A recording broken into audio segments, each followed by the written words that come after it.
ಕರ್ನಾಟಕದಲ್ಲಿ 2023ರಲ್ಲಿ ಕಾಂಗ್ರೆಸ್ ಸರ್ಕಾರ ಅತ್ಯಂತ ದೊಡ್ಡ ಜನಾದೇಶವನ್ನು ತೆಗೆದುಕೊಂಡು ಆಡಳಿತಕ್ಕೆ ಬಂದ ಮೇಲೆ ಕಳೆದ 15 ತಿಂಗಳಲ್ಲಿ ಒಂದು ಆದಮೇಲೆ ಇನ್ನೊಂದು ಹಗರಣ ಹೊರಬರಾತವು. ಇವತ್ತು ನಮಗೆಲ್ಲ ಗೊತ್ತಿರುವಂಥ ಮೂಡಾ ಹಗರಣ, ವಾಲ್ಮೀಕಿ ಹಗರಣ, ಅಲ್ಪಸಂಖ್ಯಾತ ನಿಗಮದಲ್ಲಿ ಅಲ್ಲಿ ಹಗರಣ, ಕಾರ್ಮಿಕರ ಹಗರಣ, ವಕ್ಫ್ ಹಗರಣ, ಟೂರಿಸಂ ಇಲಾಖೆಯಲ್ಲಿ ಹಗರಣ, ಈ ರೀತಿಯಲ್ಲಿ ಹಗರಣಗಳ ಮೇಲೆ ಹಗರಣಗಳನ್ನು ಈ ಕಾಂಗ್ರೆಸ್ ಸರ್ಕಾರ ಮಾಡ್ತಾ ಇದೆ. ಇದರ ಮೂಲಕ ಕೇವಲ 15 ತಿಂಗಳಲ್ಲಿ ಇಡೀ ರಾಜ್ಯದಲ್ಲಿ ಅತ್ಯಂತ ಭ್ರಷ್ಟ ಸರ್ಕಾರ ಎಂಬುವಂಥ ಕಿರೀಟ ಸಿದ್ದರಾಮಯ್ಯನವರ ಕಾಂಗ್ರೆಸ್ ಸರ್ಕಾರಕ್ಕೆ ಇವತ್ತು ಜನ ಕೊಟ್ಟಿದ್ದಾರೆ. ಇವತ್ತಿನ ದಿನ ಮೂಡಾ ಹಗರಣದಲ್ಲಿ ಮುಖ್ಯಮಂತ್ರಿಗಳ ಮನೆ ಬಾಗಿಲಕ್ಕೆ ಹಗರಣದ ತನಿಖೆ ಬಂದು ಮುಖ್ಯಮಂತ್ರಿಗಳ ಬಗ್ಗೆ ಇಡೀ ರಾಜ್ಯಾದ್ಯಂತ ಆಕ್ರೋಶ ವ್ಯಕ್ತವಾಗ್ತಾ, ಮುಖ್ಯಮಂತ್ರಿಗಳು ಮನೆಗೆ ಹೋಗುವಂಥ ಟೈಮು ಭಾಳ ಸಮೀಪ ಬಂದಂಥ ಈ ಸಂದರ್ಭದಲ್ಲಿ ಆ ಸ್ಥಾನದಲ್ಲಿ ಇದ್ದವರು ಯಾರಾದರೂ ಕೂಡ ಅತ್ಯಂತ ಎಚ್ಚರಿಕೆಯಿಂದ ಹೆಜ್ಜೆ ಇಡುವಂಥ ಕೆಲಸ ಮಾಡ್ತಿದ್ರು. ಆದರೆ ನಮ್ಮ ಮುಖ್ಯಮಂತ್ರಿಗಳು ಸಿದ್ದರಾಮಯ್ಯನವರು ನನಗನ್ಸಿದ ಮಟ್ಟಿಗೆ ಅವರಿಗೆ ಭರವಸೆ ಐತಿ, ಇನ್ನೊಂದು ಸ್ವಲ್ಪ ದಿನ ಮಾತ್ರ ನನ್ನ ಕುರ್ಚಿ ಉಳಿದೈತಿ, ಇನ್ನು ನನ್ನ ಕುರ್ಚಿ ಹೋಗ್ತೈತೆ ಅಂತ. ಹಾಗಾಗಿ ಈ ಸಂದರ್ಭದಲ್ಲಿ ಮತ್ತೊಂದು ದೊಡ್ಡ ಹಗರಣಕ್ಕೆ ಅವರು ತಮ್ಮ ಮೇಲೆ ಎಳ್ಕೊಂಡಿದ್ದಾರೆ, ಅದರಲ್ಲಿ ಕೈ ಹಾಕೊಂಡಿದ್ದಾರೆ. ಅದು ಜಿಂದಾಲ್ ಕಂಪನಿಗೆ ಅತ್ಯಂತ ಕಡಿಮೆ ಬೆಲೆಯಲ್ಲಿ ಭೂಮಿಯನ್ನು ಕೊಡುವಂಥ ಹಗರಣ. ಜಿಂದಾಲ್ ಕಂಪನಿಯ ಈ ಭೂಮಿ ಏನೈತಿ 1970-71ರಲ್ಲಿ ನಮ್ಮ ಕೇಂದ್ರ ಸರ್ಕಾರ ತೆಗೆದುಕೊಂಡಂಥ ಭೂಮಿ. ಆವಾಗ ವಿಜಯನಗರ ಸ್ಟೀಲ್ ಲಿಮಿಟೆಡ್ ಕಂಪ್ನಿಗೆ ಕೇಂದ್ರ ಸರ್ಕಾರದಿಂದ ಒಂದು ಸ್ಟೀಲ್ ಕಂಪ್ನಿ ಮಾಡಬೇಕನ್ನುವಂಥ ಉದ್ದೇಶ ಇಟ್ಕೊಂಡು ಕೇಂದ್ರ ಸರ್ಕಾರ ಈ ಭೂಮಿಯನ್ನು ತೆಗೆದುಕೊಂಡಿತ್ತು.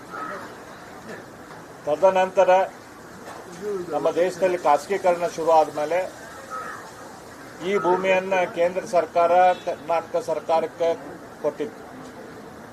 ಕರ್ನಾಟಕ ಸರ್ಕಾರಕ್ಕೆ ಅತ್ಯಂತ ಕಡಿಮೆ ರೇಟ್ದಲ್ಲಿ, ಕನ್ಸೆಷನಲ್ ರೇಟ್ದಲ್ಲಿ ಕೇಂದ್ರ ಸರ್ಕಾರ ಈ ಭೂಮಿಯನ್ನು ಕೊಟ್ಟು 13 ಕೋಟಿ ರೂಪಾಯಿಗೆ ಈ ಸುಮಾರು 9,600 ಎಕರೆ ಭೂಮಿಯನ್ನು ಕೇಂದ್ರ ಸರ್ಕಾರ ಕರ್ನಾಟಕ ಸರ್ಕಾರಕ್ಕೆ ಕೊಟ್ಟು, ಈ ಭೂಮಿಯನ್ನು ತೆಗೆದುಕೊಂಡಂಥ ಕರ್ನಾಟಕ ಸರ್ಕಾರ ಆ ಸಂದರ್ಭದಲ್ಲಿ JSW ಕಂಪ್ನಿಗೆ ಸ್ಟೀಲ್ ಪ್ಲಾಂಟ್ ಅನ್ನು ಮಾಡಲಿಕ್ಕೆ 2006ರಲ್ಲಿ 2,000 ಎಕರೆ, 2007ರಲ್ಲಿ ಸುಮಾರು 1,700 ಎಕರೆ ಭೂಮಿಯನ್ನು ಕೊಡ್ತು. ಆ ಕೊಡುವಂಥ ಸಂದರ್ಭದಲ್ಲಿ ಕಂಡೀಷನ್ ಕೂಡ ಮಾಡಿದ್ರು, ಯಾವ ರೀತಿ ಅದನ್ನು ಲ್ಯಾಂಡ್ ರೇಟನ್ನು ಡಿಸಿಷನ್ ಮಾಡ್ತೇವೆ ಅಂತ. ಅದಾದ ನಂತರ ಆ ಲೀಸ್ ಕಮ್ ಸೇಲ್ ಡೀಡನ್ನು ಪರ್ಮನೆಂಟ್ ಸೇಲ್ ಡೀಡ್ ಆಗಿ ಮಾಡುವಂಥ ಸಂದರ್ಭ ಬಂದಾಗ ಆಗಿನ ಕಾಂಗ್ರೆಸ್ ಸರ್ಕಾರ 1,20,000 ರೂಪಾಯಿ ಪರ್ ಎಕರಿಗೆ ಭೂಮಿಯನ್ನು ರಿಜಿಸ್ಟ್ರೇಷನ್ ಮಾಡ್ತೇವೆ ಅಂತೇಳಿ ಡಿಸಿಷನ್ ತೆಗೆದುಕೊಂಡಾಗ ನಾವು ಭಾರತೀಯ ಜನತಾ ಪಕ್ಷದ ಸದಸ್ಯರು ಅದರ ಬಗ್ಗೆ ಇಡೀ ರಾಜ್ಯಾದ್ಯಂತ ಹೋರಾಟ ಮಾಡಿ ವಿಧಾನಸೌಧದಲ್ಲಿ ಕೂಡ ಸದನದಲ್ಲಿ ನಾವು ರಾತ್ರಿ ಮಲ್ಕೊಂಡು ಹೋರಾಟವನ್ನು ಮಾಡಿ ಆ ಸಂದರ್ಭದಲ್ಲಿ ಆ ಡಿಸಿಷನ್ ಅನ್ನು ಪೆಂಡಿಂಗ್, ಅದೇ ಮುಖ್ಯಮಂತ್ರಿಗಳಾದ ಸಿದ್ದರಾಮಯ್ಯನವರು ಅದನ್ನು ಪೆಂಡಿಂಗ್ ಇಟ್ಟಿದ್ರು. ಅದಾದ ನಂತರ ನಮ್ಮ ಸರ್ಕಾರ ಬಂದಾಗ ಮತ್ತೆ ಈ ಡಿಸಿಷನ್ ಅನ್ನು ತೆಗೆದುಕೊಂಡು ರೀಲುಕ್ ಮಾಡಿದಾಗ ಆವಾಗೂ ಕೂಡ ನಾನು ಮುಖ್ಯಮಂತ್ರಿಗಳಿಗೆ ಯಡಿಯೂರಪ್ಪನವರಿಗೆ ಆ ಸಂದರ್ಭದಲ್ಲಿ ನಾನು, ಬಸನಗೌಡ ಪಾಟೀಲ್ ಯತ್ನಾಳ್ ಅವರು ಮತ್ತು ಪೂರ್ಣಿಮಾ ಅವರು ನಾವು ಒಂದು ಪತ್ರವನ್ನು ಬರೆದಿದ್ದೀವಿ. ಯಾವ ದೃಷ್ಟಿಯಿಂದ ಇದೆ ಈ ಡಿಸಿಷನ್ ಅನ್ನ ನೀವೇನು ಚರ್ಚೆ ಮಾಡಿರಿ ಅದನ್ನು ಹಿಂದೆ ತೆಗೆದುಕೊಳ್ಳಬೇಕು. ಜಿಂದಾಲ್ ಕಂಪ್ನಿಗೆ ಯಾವುದೇ ರೀತಿಯಿಂದ 1,20,000 ಅಂತ ಆ ಬೆಲೆಗೆ, ಅಷ್ಟು ಕಡಿಮೆ ಬೆಲೆಗೆ ಇವತ್ತು ಖನಿಜ ಅಲ್ಲಿ ಸೊಂಡೂರು ಭಾಗದಲ್ಲಿ, ಬಳ್ಳಾರಿ ಭಾಗದಲ್ಲಿ ಮಣ್ಣು ಅಂತಂದ್ರೆ ಅದು ಬಂಗಾರ ಇದ್ದಂಗೆ. ಒಂದು ಮಣ್ಣನ್ನು ಕೆಜಿಯಲ್ಲಿ ಅಲ್ಲಿ ಮಾರ್ತಾರೆ. ಅಷ್ಟು ದೊಡ್ಡ ಖನಿಜ ಸಂಪತ್ತು ಅಲ್ಲಿ ಸೊಂಡೂರು ಭಾಗದಲ್ಲಿ ಐತಿ. ಅಲ್ಲಿ ಎಷ್ಟು ಕೋಟಿ ಕೋಟಿ ದುಡ್ಡು ಕೊಟ್ಟರು ಕೂಡ 1 ಎಕರೆ ಸಿಗದಂತ ಪರಿಸ್ಥಿತಿ ಇವತ್ತು ಅಲ್ಲೈತಿ. ಅಂತ ಭೂಮಿಯನ್ನು ನಾವು ಕಡಿಮೆ ರೇಟಿಗೆ ಜಿಂದಾಲ್ ಕಂಪ್ನಿಗೆ ಕೊಡಬಾರ್ದು ಅನ್ನೋಂಥ ನಾವು ಪತ್ರವನ್ನು ಬರೆದಾಗ ಅದಕ್ಕೆ ಸ್ಪಂದಿಸಿ ಆಗಿನ ಮುಖ್ಯಮಂತ್ರಿಗಳಾದ BS ಯಡಿಯೂರಪ್ಪನವರು ಆ ಡಿಸಿಷನ್ ಅನ್ನು ಪೆಂಡಿಂಗ್ ಇಟ್ಟಿದ್ರು. ಆ ಸಂದರ್ಭದಲ್ಲಿ PIL ಕೂಡ ಕೋರ್ಟಿಗೆ ಹಾಕಿದ್ರು. ಆ PILದಲ್ಲಿ ಕೋರ್ಟ್ ಆ ಸಂದರ್ಭದಲ್ಲಿ ಏನು ಆದೇಶ ಮಾಡ್ತು ಅಂತಂದ್ರೆ, ಜಸ್ಟಿಸ್ ಋತುರಾಜ್ ಅವಸ್ಥಿ ಅವರು ಮತ್ತು ಜಸ್ಟಿಸ್ ಸಚಿನ್ ಶಂಕರ್ ಮಗ್ದುಮ್ ಅವರು ಕೂಡಿ ಒಂದು ಆರ್ಡರ್ ಅನ್ನ ಮಾಡಿದ್ರು. ಆ ಸಂದರ್ಭದಲ್ಲಿ ಅವ್ರು ಏನಂತ ಆರ್ಡರ್ ಮಾಡಿದ್ರು, ಆ ಸಂದರ್ಭದಲ್ಲಿ PIL ಇಷ್ಟು ಕಡಿಮೆ ರೇಟಿಗೆ ಜಿಂದಾಲಿಗೆ ದುಡ್ಡು ಕೊಡಬಾರ್ದು ಅಂತ ಹೇಳಿ ಪಾಲ್ ಅನ್ನೋರು PILಗೆ ಹೋದಾಗ ಅವರು ಹೇಳಿದ್ರು,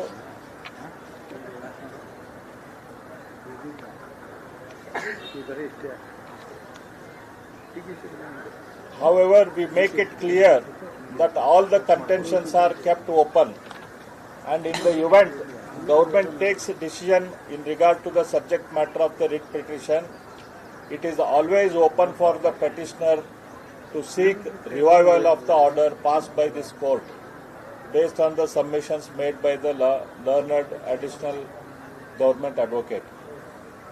ಗೌರ್ಮೆಂಟ್ ಆ ಸಂದರ್ಭದಲ್ಲಿ BS ಯಡಿಯೂರಪ್ಪನವರ ಗೌರ್ಮೆಂಟು ಆ ಸಂದರ್ಭದಲ್ಲಿ ಕೋರ್ಟಿಗೆ ಹೇಳ್ತು, ಇಲ್ಲ ಈ ವಿಷಯ ಏನೈತಿ ಇದು ನಮ್ಮ ಗಮನಕ್ಕೆ ಬಂದಿದೆ, ಕಡಿಮೆ ರೇಟಿಗೆ ಕೊಡಬಾರ್ದು ಅನ್ನುವಂಥ ವಿಷಯ. ಹಾಗಾಗಿ ಇದ್ರ ಬಗ್ಗೆ ನಾವು ಗಮನ ಹರಿಸಿ ಸರಿಯಾದ ಡಿಸಿಷನ್ ಅನ್ನು ನಾವು ತೆಗೆದುಕೊಳ್ತೇವೆ. ನೀವು ಕೋರ್ಟ್ದಲ್ಲಿ ಈ ವಿಷಯ ಮುಂದುವರಿಸೋದು ಅವಶ್ಯಕತೆ ಇಲ್ಲ, ನಾವು ರೇಟನ್ನು ಹೆಚ್ಚು ಮಾಡ್ತೇವೆ ಅಂತ ಹೇಳಿ ಆ ಸಂದರ್ಭದಲ್ಲಿ ಇಂಡೈರೆಕ್ಟ್ ಆಗಿ ಹೇಳಿ ಕೋರ್ಟಿಗೆ ಹೇಳಿದಾಗ ಕೋರ್ಟ್ ಆತು, ಈ ವಿಷಯವನ್ನು ನೀವು ಇನ್ನೊಮ್ಮೆ ಗಮನ ಹರಿಸ್ರಿ. ಈ ಮತ್ತ PIL ಹಾಕಿದವ್ರಿಗೆ ಹೇಳ್ತು, ಈ ವಿಷಯ ನಿಮ್ಮ ಮನಸ್ಸಿಗೆ ಸಮಾಧಾನ ಆಗುವಂಗೆ ಆಗಲಿಲ್ಲ ಅಂದ್ರೆ ನೀವು ಯಾವಾಗಾದರೂ ಕೋರ್ಟಿಗೆ ಬರ್ಬೋದು, ನಮಗೆ ಭರವಸೆ ಐತಿ ಸರ್ಕಾರ ಸರಿಯಾದ ನಿರ್ಧಾರ ತೆಗೆದುಕೊಳ್ತೈತಿ ಅಂತ. ಆದ್ರೆ ಅದರ ನಂತರ ಬಂದಂತ ಕಾಂಗ್ರೆಸ್ ಸರ್ಕಾರ, ಸಿದ್ದರಾಮಯ್ಯನವ್ರ ಸರ್ಕಾರ ಇವತ್ತು ಅವರಿಗೆ ಮನೆಗೆ ನಾವು ಹೋಗ್ತೇವೆ ಅಂತ ಹೇಳಿ ಗ್ಯಾರಂಟಿ ಐತಿ ಅನ್ನೋದ ಕಾರಣಕ್ಕೆ ಅವ್ರು ಯಾವುದೇ ರೀತಿಯ ಹಿಂದೆ ಮುಂದೆ ನೋಡ್ದ ಇವತ್ತು ಅತ್ಯಂತ ಮಿನರಲ್ ರಿಚ್ ಏರಿಯಾ ಆದಂಥ ಸೊಂಡೂರದಲ್ಲಿ ಸುಮಾರು 3667 ಎಕರೆ, ಅದರಲ್ಲಿ 2000 ಎಕರೆ 1,20,000ಕ್ಕೆ, 1,700 ಎಕರೆ 1,667 ಎಕರೆ 1,50,000ಕ್ಕೆ ಕೊಡುವಂಥ ನಿರ್ಧಾರ ಕ್ಯಾಬಿನೆಟ್ದಲ್ಲಿ ಮೊನ್ನೆ ತೆಗೆದುಕೊಂಡಿದ್ದಾರೆ. ಅದರಲ್ಲಿ ಸುಮಾರು 954 ಎಕರೆ ಜಾಗ KPCL ಕಂಪನಿಗೆ ಸೇರಿದ್ದು, ಕರ್ನಾಟಕ ಪವರ್ ಕಾರ್ಪೊರೇಷನ್ ಲಿಮಿಟೆಡ್ಗೆ ಸೇರಿದ್ದು 954 ಎಕರೆ. ಆ 954 ಎಕರೆಗೆ KPCL ಜಾಗ ಜಿಂದಾಲಿ ಕೊಡಬೇಕಂತಂದ್ರೆ KPCL ಅವ್ರು ಏನು ಹೇಳಿದ್ರು, ಆಯ್ತು ನೀವು ಯಾರಿಗಾದ್ರೂ ಇದನ್ನು ತೆಗೆದುಕೊಂಡು ಜಾಗ ಬೇರೆಯವ್ರಿಗೆ ಕೊಡೋದಾದ್ರೆ ನಮಗ ಅಷ್ಟ ಜಾಗವನ್ನು ಕೊಡ್ರಿ ಅಂತೇಳಿ. ಈಗ ಕರ್ನಾಟಕದಲ್ಲಿ ಇನ್ನೂ ತನಕನೂ ಎಲ್ಲಿ ಕೂಡ KPCLಗೆ ನಮ್ಮ ರಾಜ್ಯ ಸರ್ಕಾರ 954 ಎಕರೆ ತೆಗೆದುಕೊಂಡು ಆಲ್ಟರ್ನೇಟಿವ್ ಜಾಗ ಕೊಡುವಂಥ ಕೆಲಸ ಇನ್ನೂ ತನಕ ಶುರು ಮಾಡಿಲ್ಲ. ಮತ್ತು ಇವತ್ತು ಕರ್ನಾಟಕದ ಯಾವ ಮೂಲೆಯಲ್ಲಿ ಕೂಡ 1,20,000 ರೂಪಾಯಿಗೆ ಭೂಮಿ ಸಿಗುವುದಿಲ್ಲ. ಯಾವುದೇ ಮೂಲೆಯಲ್ಲಿ ಹೋರಿ. ಇವತ್ತು ನಾವು ಕವಡೆ ಕಾಸಿಗೆ ಮಾರಿದ್ರು ಅಂತ ಒಂದು ನಮ್ಮಲ್ಲಿ ಗಾದೆ ಐತೆ ಹೇಳ್ತಾರೆ. ಈ ಕವಡಿ ಕೂಡ 1,20,000ಕ್ಕೆ ಸಿಗುವುದಿಲ್ಲ, ಇಷ್ಟು ದೊಡ್ಡ ಪ್ರಮಾಣದ ಕವಡಿ. ಅಂದ್ರೆ ಅದಕ್ಕಿಂತನೂ ಕಡಿಮೆ ರೇಟಿಗೆ ಇವತ್ತು ಇವರು ಇದನ್ನು ಮಾರಾತಾರಂತಂದ್ರೆ ಇದು ಏನು, ಇದ್ರ ಹಿಂದೆ ಉದ್ದೇಶ ಏನೈತೆ ಅಂತೇಳಿ ನೀವು ತಿಳ್ಕೊಳ್ಳಿ. ಇದ್ರ ಬಗ್ಗೆ ಸರ್ಕಾರ ಏನು ಹೇಳ್ತಿತ್ತಂದ್ರೆ, ಇಲ್ಲ ಈ PIL ದಲ್ಲಿ ಬಂದಂತ ಆದೇಶದ ಪ್ರಕಾರ ಸರ್ಕಾರ ಆದೇಶ ತೆಗೆದುಕೊಂಡಿದ್ದಿಲ್ಲ, ಅದ್ರ ಸಂಬಂಧ JSW ಕಂಪ್ನಿಯವರು ಕೋರ್ಟಿಗೆ ಹೋದ್ರು. ಕೋರ್ಟದಲ್ಲಿ ಒಂದು ಆರ್ಡರ್ ಬಂದೈತಿ, ಅದ್ರ ಪ್ರಕಾರ ನಾವು ಇವತ್ತು ಸೇಲ್ ಡೀಡ್ ಮಾಡಬೇಕಾಗತ್ತೆ ಅಂತ ಹೇಳಿ ಸರ್ಕಾರ ಒಂದು ಸಮಜಾಯಿಷಿ ಕೊಟ್ಟೈತಿ. ಸರ್ಕಾರದ ಕ್ಯಾಬಿನೆಟ್ದಲ್ಲೇನೆ ಆ ಹಿಂದೆ ಈ ಡಿಸಿಷನ್ ತೆಗೆದುಕೊಳ್ಬೇಕಾದ್ರೆ ವಿರೋಧ ಮಾಡಿದಂತ HK ಪಾಟೀಲ್ ರದು ಈ ಸರ್ತಿನೂ ಕೂಡ ವಿರೋಧ ಮಾಡಿದ್ದಾರೆ. ಆದ್ರೆ ಎಂತ ವಿಧಿವಶ ತಂದ್ರೆ ಯಾರು ತಾವು ವಿರೋಧ ಮಾಡಿ ಅವರ ಬಂದು ಅದನ್ನ ಪ್ರೆಸ್ ಮೀಟ್ ಮಾಡ್ತಾರೆ. ಅವ್ರು ಪ್ರೆಸ್ ಮೀಟ್ ಆದ್ರೂ ಮಾಡೋದು ನಿಲ್ಲಿಸಬಹುದಿತ್ತು. ತಾವು ನಾ ಇಂಥ ಕೆಟ್ಟ ವಿಷಯನ ನಾನು ಪ್ರೆಸ್ ಮೀಟ್ ದಲ್ಲಿ ಭಾಗಿ ಮಾಡುದಿಲ್ಲ, ನಾ ಇದರಲ್ಲಿ ಭಾಗಿ ಆಗುದಿಲ್ಲ ಅಂತ ಹೇಳಿ, ಆದ್ರೆ ಅವರು ಪ್ರೆಸ್ ಮೀಟ್ ಮಾಡ್ತಾರೆ.